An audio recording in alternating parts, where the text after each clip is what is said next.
Hello and welcome to the Business Talk podcast. I am your host Deepak. I am delighted to invite you to join me in welcoming Professor Adam Galinsky, who will be featured in today's podcast episode. Professor Adam is the Vice Dean for Diversity, Equity and Inclusion and Paul Calello Professor of Leadership and Ethics at the Columbia Business School. Professor Galinsky has published over 300 articles in management and social psychology, focusing on leadership, negotiations, diversity, decision making, and ethics. He co-authored the best-selling book Friend and Foe, praised by the New York Times, Financial Times, and The Economist. His TED Talk, How to Speak Up for Yourself, is one of the most popular with over 7.4 million views. Professor Galinsky's research has earned numerous national and international awards. In 2016, he received the Career Trajectory Award for uniquely creative and influential scholarly productivity. Poets and Cons named him one of the world's 50 best business school professors in 2012. In 2022, Columbia University honored him with its Mentoring Award for his exceptional commitment to faculty development. Professor Galinsky has received teaching awards at the Kellogg School of Management and Princeton University. He has also consulted and conducted executive workshops for hundreds of global clients, including Fortune 100 companies, non-profits, and government entities. Professor Galinsky had his MA and PhD from Princeton University and his BA from Harvard University. In this episode, Professor Adam shares profound insights from his latest book, Inspire, The Universal Path for Leading Yourself and Others. Professor Adam Galinsky, it's an honor and privilege to have you join us today. Thank you so much. The honor's all mine. Yeah. Professor, what inspired you to write Inspire, and how does it reflect your 3 decades of research on leadership and social psychology? Sure, it's a great question.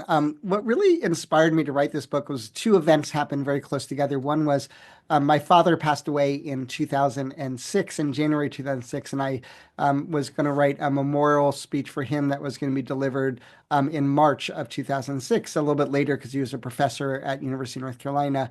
At the same time, I was also teaching the FBI, the Federal Bureau of Investigation, and one of the agents started talking about a leader that inspired him. And I was really struck immediately by the transformation in his body language. Like his eyes lit up. He smiled. He was animated talking about him. He was, he got big and expansive. And I could see just how transformational this was to him. And I also started thinking a lot about my dad and thinking about all the ways that he inspired me. But about a year later, I was teaching the FBI again, and a different agent didn't want to talk about a leader that inspired him, but instead wanted to talk about a leader that infuriated him. Instead of creating that wellspring of hope and possibility that the other guy described, it was more the seething raw, cauldron of rage and resentment. And I started to realize, so I started asking people all over the world, tens of thousands of people on every continent in the world, the same question is, tell me about a leader that inspired you. What was it about that person that created that ineffable feeling of inspiration, of hope and possibility? And then I said, now I want you to tell me about a different type of leader, one that also changed you inside. But this time, instead of creating that wellspring, they created that seething cauldron. They made your blood boil. And what I realized pretty quickly is that those two types of leaders, the inspiring leader and the infuriating leader, were actually really mirror images of each other, right? Because someone would say, my, inspiring leader they were visionary, they could see a better future. And someone else would describe their infuriating leader as someone who was pessimistic and small-minded and pedantic. Or they would describe that, I had a leader that was so calm, even in a crisis, or they were so courageous, and taking on a lot of risk. But someone else would describe the infuriating leader, oh, my leader was just anxious and they were cowardly. Or they describe someone that, my leader elevated people, empowered them, versus the infuriating leader that micromanaged or diminished people. And so I started to realize they were really mirror images of it. They kind of existed on this enduring continuum. And as I just described right then, the other single biggest insight of all of my research is that enduring continuum is made up of 3 universal factors. Professor, you identify 3 universal archetypes of great leaders: Yeah. visionaries, exemplars, and mentors. Could you elaborate on each and share an example of a leader who embodies these archetypes? Sure. I think, visionary is really about how we see the world, right? And some of the elements of being visionary are having a big picture, optimistic, values-based view of the future, right? And those three things are really important: seeing the big picture, being values-based, and being optimistic. But they also do a really good job of simplifying their message and visualizing it and making it come to life. And one of the reasons why being visionary is so inspiring and changes other people, if I'm visionary, I can change you, is because when I'm visionary, I'm satisfying a fundamental need you have for a sense of meaning and coherence and understanding and purpose. So that's one of the things that visionary provides. I mean, there's so many different leaders that present what they see as a vision. I mean, we have one right here in America. You could have different views on what you think about him, but Donald Trump clearly presents with his "Make America Great Again," right? This very simple, optimistic, vision of the future, right? With certain, principles that go along with that. Now, the second universal factor is what I call being exemplar desired behavior. And I already mentioned some of those attributes about being a calm and courageous protector, but also authentically passionate, right? Being super at your job, but also human, right? And acting consistent with your vision. So being a moral exemplar, if you will. And the reason why exemplar is one of the three universal factors, because it satisfies the fundamental need for safety, security, protection, but also energy and propulsion. So it's really satisfying these needs. And, anytime that someone acts courageously to protect others, they're really sort of personified. Anytime someone's calm in a crisis, right, they're really demonstrating on that thing. When you can see the passion that they have for something, that becomes really self-evident and apparent and infectious.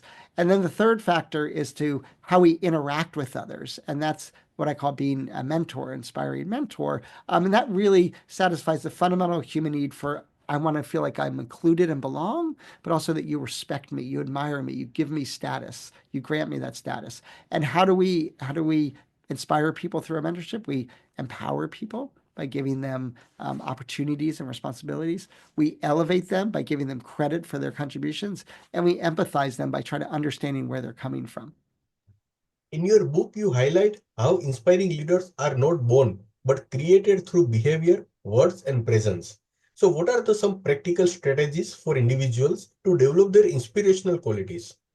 Yeah. So, well, first of all, I think what you said is something really important. Sort of, I think that this book kind of answers fundamentally a centuries-old debate. Are leaders born or made? Are inspiring leaders, do they come, fully formed, or is it somehow developed and nurtured over time? And I think my research demonstrates very clearly, right, that inspiring leaders are not born. They are made. And the reason why we know that is because there's this universal set of attributes to inspire others, to give them that wellspring of hope and possibility. And we can study those attributes. We can practice those attributes. We can develop those attributes, right, and become better at them. So, for example, you can ask yourself with visionary, right? Am I presenting an optimistic vision? Is it simple? Have I visualized it? Right? Let me just give you one example what I mean by visual. So you could say, our goal, our mission is to make our customers happy. Or you could say, our goal is to make our customers smile. Now, no, smile is more visual, right? So it's more engaging, more motivating, right? So we can practice making our visions more visual, right? Similarly, we can practice training ourselves to be calmer in situations. We can do meditation. We can do breathing exercises. One way that we can be calm is by seeing the big picture, right? Going back to visionary. For a mentor, we can think about, are there people who I should acknowledge and identify as having contributed to my success, right? And so we can identify these attributes. We can assess where we are in them. I've created something called the Am I Inspiring assessment, which gives you my inspiring index. And so you can see, where do I land on these dimensions? Professor, how does the architecture of the human brain connect to our ability to inspire or infuriate? Can neuroscience provide insights into improving our leadership impact? Absolutely. I think there's a couple different things. The first thing we know from neuroscience research or from cognitive psychology, I guess more broadly, is that repetition is the key towards people buying into something. And so, just if you think about what is something that every song in the world has, almost every song in the world, regardless of language, has a chorus, right? That tells us something fundamental about the human mind, that it craves this single, repeated, visionary idea, right? And so one of the things that we know is that repetition really helps, increase buy-in. So I think that's really important. The other thing we know from sort of neurophysiological research is that in general, our emotions are infectious. When I'm anxious, I'm more likely to make you more anxious, right, from reacting. But the other thing we know is, and I coined a term to really capture this, I call it the leader amplification effect, where my states, my words, my emotions have a bigger impact on you when I'm a leader. Like my signals get amplified and they intensify your reactions. So when I'm anxious as a leader, I'm really likely to make other people anxious, right? That transference, that's physiological transference of emotional states, I think is a great example of that. You emphasize the importance of authenticity in being an inspiring leader. So, Yeah. how can leaders balance authenticity with adaptability in diverse and challenging situations? Yeah, it's a great question. So one of the things we have to think about is that when we are our true self, that true self might be very inspiring for some people, but very infuriating for other people. And I think it goes back to what we talked about a little bit earlier about satisfying other people's fundamental human needs. One of the questions that you have to ask yourself is, what does this person need in this situation, right? I have a phrase that I coined that I really like called different people have different needs at different times. And so you're trying to assess is what does this person need at this moment in time, right, in this situation? And is there parts of my authentic self that I can bring that can satisfy them? So for example, if I'm both like, if I realize what this person reads right now is a vision, but I know how to create a vision, I can do it authentically. I can give them that vision, help them be more successful. And so people like us when we're authentic, but they also like us when we care about them. So how do we find that balance between our authentic self and our perspective taking self? Professor, what advice would you give to leaders or individuals facing dilemmas that test their ability to inspire others, especially during moments of crisis? Absolutely. So one of the things I've studied is, well, when are people infuriating? Right? They're infuriating in a variety of different predictable contexts. So one of the obvious ones are when our biological needs aren't met, we're hungry or we're exhausted, right? We're not our best self, right? Another time is when we're consumed by strong emotions, right? Or we're in a novel, we don't have a lot of experience in a situation. But one of the biggest ones is pressure, right? Or we're under time pressure, pressure from above, crisis pressure, high stakes pressure, right? And we don't become our best self. My book came out last Tuesday. I was feeling a lot of pressure, as the book launched, and I probably wasn't my best self. I apologized to my wife and my research assistant, the day after the launch, like, sorry, I was a little infuriating last week, right? But I think one of the things that we can do is three things. One is we can know that when we face certain situations that the probability of us being infuriating is going to go higher. So we can try to limit those situations. So if we know we get angry when we're hungry, we can have food with us, right? But sometimes we can't change the pressure. So we can prepare to deal with it more effectively. I mentioned meditation, breathing exercises, as one of those examples. One of the things that happens when we get anxious is we become egocentric. I published a paper called Anxious and Egocentric, right? And so one of the things we can do is when we know we're anxious, we can spend our time trying to take the perspective of other people. And that's also a way for us to reduce our own anxiety. How can the lessons from Inspire be applied beyond leadership, such as in family relationship, team dynamics, or community building? Yeah, I mean, I think that, the principles inspiring leadership are really about making you a better leader based on all the different activities you can do. So one of the chapters in the book is called Inspiring Wise Decisions, but it's really about how do we manage teams effectively to create new ideas and make the best decisions possible. And one of the key things there is how do we get all the information on the table? Right. And we got to get people to share their unique perspectives. And if we do that, if we get people to share their unique perspectives, we're going to make better decisions. So what do we need to do? Well, we know that I have another phrase. I've given you a couple of phrases. Leader amplification effect, right? I gave you different people have different needs at different times. Here's a third one. I call it the leader silencing effect. Now, the leader silencing effect is actually connected to the leader amplification effect. Because of leader amplification effect, it's scary to speak up in front of someone with power, right? Because what if they disapprove of us? It's going to sting so badly. So we have to be aware that our power, our authority, our leadership silences other people. So what we need to do is we need to be great architects. We need to design the decision-making environment to increase the probability that people naturally want and be willing to express their perspectives. Professor, what do you think is the biggest challenge modern leaders face in consistently inspiring others, and how does your book help address it? I mean, I think a couple of different things. One is that, I mentioned this idea of this inspiring, infuriating continuum, right? But what I like about that is that the world slants us this way towards the infuriating end of the continuum, right? I mentioned already, like biological needs, right? High stakes pressure, strong emotions, new experiences that are anxiety producing for us, right? And so one of the things that we can do again is because if we practice our inspiring leadership toolkit, anything that we practice, we're more likely to successfully do in moments of pressure, right? That's sort of what the basic training in the Army is about, right? Like someone puts a gun on you, you're like, ah, but then you learn they put a gun on you, you put a gun right back, right? In basic training, and you learn certain skills that become habits. And so what we're trying to do is we're trying to create, how can we create the inspiring leadership toolkit to become a part of our habitual way of responding in the world? And the only way we can do that is through practice. And so one of the things I always tell people is it's really kind of a four-step process. And I've come up with a phrase, I came up with it after the book, but I really like it, called REAP. Now, in the Bible, there's a phrase called reap what you sow.